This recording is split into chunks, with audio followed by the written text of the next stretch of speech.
아무리 좋은 기회가 와도 내가 스트레스 많은 상태고 부정적인 상태라면 그 기회는 보이지 않을 겁니다. 여러분, 감정은 쉽게 전염된다 라는 말 들어보셨나요? 뭐 어렵게 얘기할 거 없이 우리 일상에서 계속 그런 현상들을 볼 수 있죠. 아침에 누군가가 환한 미소와 함께 그냥 좋은 하루 보내라는 인사를 듣는 것만으로도 우린 기분이 달라지기도 하고, 또 주변에 내가 사랑하는 사람들이나 혹은 그냥 내 주변에 있는 사람들이 기분이 안 좋거나 이러면 우리도 동시에 같이 기분이 안 좋아지잖아요. 이렇듯 우리의 감정은 아주 쉽게 전염됩니다. 이건 뭐 단순한 심리 현상이 아니라 우리 신경과학, 심리학, 그리고 물리학의 관점에서도 설명이 가능합니다.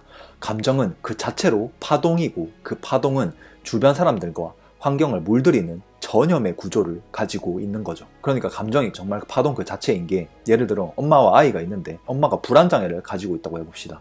그런데 엄마가 그런 불안장애를 아이에게 물려주고 싶지 않아서 항상 불안한 티를 내지 않고 항상 주의를 하고 노력을 한다 하더라도 아이는 엄마의 불안한 감정을 캐치할 수 있게 되고 그 엄마의 불안장애를 닮게 됩니다. 왜냐하면 아이의 진동 상태, 이 주파수 상태는 주변에 있는 진동, 주파수를 아주 쉽게 흡수하고 쉽게 느낄 수 있기 때문이죠. 그러니까 아이는 엄마가 아무리 자신을 향해 웃어주고 노력을 하는 모습을 보여준다 하더라도 그 엄마의 불안을 느낄 수 있다는 겁니다. 그러니까 우리의 감정, 이 파동이라는 것이 주변에 영향을 줄 수밖에 없는 것이고, 이 감정이라는 것은 굉장히 중요한 것이죠. 그런데 우리가 이 감정, 우리가 중요하다는 걸 알지만 우리가 막 바꾸려고 한다고 쉽게 바꿀 수 있나요? 우리가 너무 화가 나는 상황에서 그냥 갑자기 나 화 안 낼래 한다고 그냥 갑자기 화를 안 낼 수 있는 게 아니잖아요. 우리가 감정을 쉽게 마음대로 바꿀 수 없다는 겁니다. 하지만 감정을 바꿔야 우리는 주변 상황에 좋은 영향을 끼칠 수 있고 더 나은 현실을 만들 수 있게 됩니다. 그래서 오늘은 감정이 현실을 만든다는 말이 단지 내 안에서만 아니라 우리 모두가 함께 살아가는 이 현실 속에서 어떻게 확장되는지 이야기해 보려고 합니다. 신경과학에는 거울 뉴런이라는 개념이 있습니다. 상대방이 웃을 때 우리가 같이 웃게 되고, 누군가 하품을 하면 우리 또 하품을 하게 되는 것처럼 우리의 뇌는 상대의 감정과 행동을 내 것처럼 모사하는 구조를 가지고 있습니다. 특히 감정은 단순한 뇌의 신호에서 그치지 않고 심박수, 근육의 긴장, 호흡의 리듬까지 동기화하는 특성을 가지고 있습니다. 그래서 이 감정이 전염된다는 것은 무슨 바이러스처럼 이렇게 퍼진다는 게 아니라 파동처럼 울려서 그 파동이 외부에 퍼지는 것에 가깝다는 거죠. 하버드의 한 연구에 따르면 집단 안에서 한 명의 스트레스 수준이 높으면 그 팀 전체의 생산성이 떨어질 뿐 아니라 면역 반응까지 동기화된다고 합니다. 단지 그 사람이 스트레스가 많아서 주변의 분위기를 흐렸을 뿐만 아니라 신체 레벨에서 감정이 공명하게 된다는 거죠. 그 한 사람의 영향으로 인해서 주변 사람들의 뇌와 몸의 주파수가 달라졌다는 거죠. 그러니까 우리의 감정은 개인의 내부 반응을 넘어서 함께 살아가는 세상의 기본 진동수를 결정하는 힘이 됩니다. 한 공동체 안에서 두려움과 불신이 계속 많아질수록 그 사회는 점점 더 폐쇄적이고 방어적으로 변하게 됩니다. 반대로 안정감과 신뢰가 기본 정서가 되는 집단에서는 창의성과 협업이 자연스럽게 일어나게 되는 거죠. 이런 감정의 파동이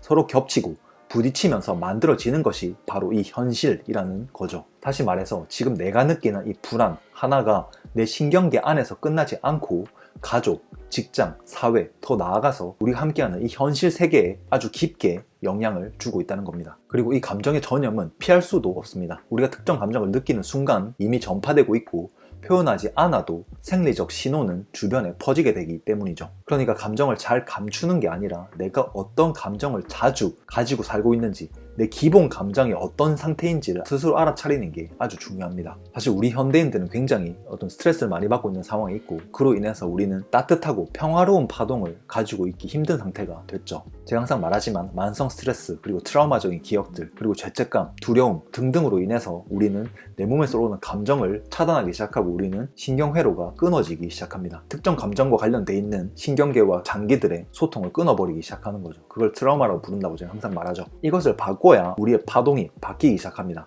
단순히 좋은 감정을 가져야지, 나 오늘 잘해줄 거야 친구들한테, 오늘 나 회사 가서 나 행복한 표정을 보여줄 거야, 이런 뭐 다짐도 물론 도움이 될 수 있겠지만 사실 우리의 감정의 뿌리는 내 몸에서 올라오는 것이기 때문에 우리 몸에서 올라오는 신경회로가 바뀌어야 내 주파수가 바뀌고 내 현실도 바뀌게 되는 겁니다. 그러니까 우리 기본 감정이 달라져야 한다는 거죠. 그리고 기본 감정이 달라지기 위해서는 명상이 아주 중요한 역할을 하게 됩니다. 아까 말했듯이 우리는 느끼고 싶지 않은 감정을 차단하게 되면서 실제로 우리 뇌와 심장의 주파수가 일관성이 사라지게 되면서 불균형을 불균형하게 소통하게 됩니다. 그러면서 우리의 진동수도 불균형한 상태가 되는 거죠. 이때 우리는 베타파 상태가 되는데, 명상을 하게 되면은 감정의 파동이 미세하게 진정되기 시작하고 숨은 더 깊어지기 시작하고 우리 신경회로는 회복하기 시작합니다. 안 느껴주던 감정을 그대로 느껴주면서 우리 신경회로가 회복되면서 우리의 감정의 파형을 재설정하게 되는 거죠. 그러니까 우리 명상에서 뭘 하죠? 생각이 나도 다시 몸으로 의식을 옮겨서 다시 몸을 그대로 느껴보는 과정을 반복하죠. 이 과정에서 우리 신경회로가 회복된다는 겁니다. 이렇게 되면 아까 말했던 감정적 상태, 불균형한 뇌와 심장의 진동수에서 일어나는 베타파의 활동은 줄어들게 되고, 이 안정감과 창조성에 가까운 알파파, 세타파 상태를 활성화시키게 됩니다. 실제로 우리 진동이 바뀌게 된다는 거죠. 그러니까 아까 말했던 것처럼,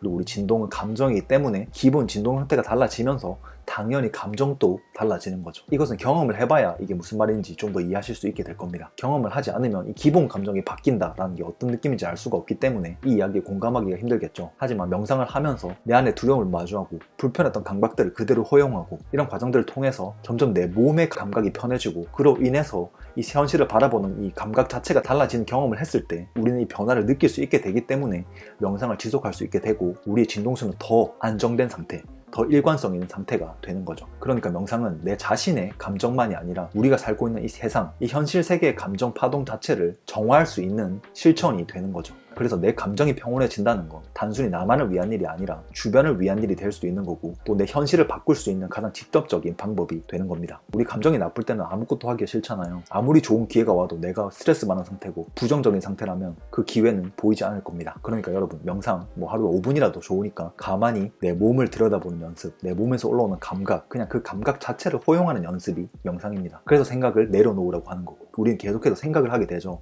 이것도 일종의 우리 감정을 피하기 위한 하나의 방어 기제입니다. 계속 끊임없이 생각을 하면서 내 몸에 있는 감정을 느껴주지 않는 거죠. 그러니까 가만히 앉아서 우리 생각을 내려놓고 다시 몸으로 의식을 돌려서 내 호흡에 의해 움직이는 배를 느껴보고, 또 그러다 보면 다시 또 생각이 납니다. 그럼 또 다시 돌아오고, 이 과정이 계속 반복되면 우리의 진동이 바뀌고 감정이 바뀌고 현실이 바뀌게 될 겁니다. 이 명상에 대해서 더 자세히 알고 싶으신 분들은 제가 고정 댓글에 링크를 달아놓을 테니까 그 영상 한번 꼭 시청해보세요. 이 명상을 어떻게 해야 되는지, 그리고 이 명상이 어떻게 내 인생을 바꿀 수 있는지에 대해서 좀 더 직관적으로 이해하실 수 있게 될 겁니다. 자, 오늘의 영상은 여기까지 하겠습니다. 오늘의 영상이 도움이 되셨다면 구독 버튼 눌러두시면 이런 도움 더 쉽게 받아보실 수 있을 겁니다. 다음에 또 다른 영상으로 찾아오겠습니다. 감사합니다.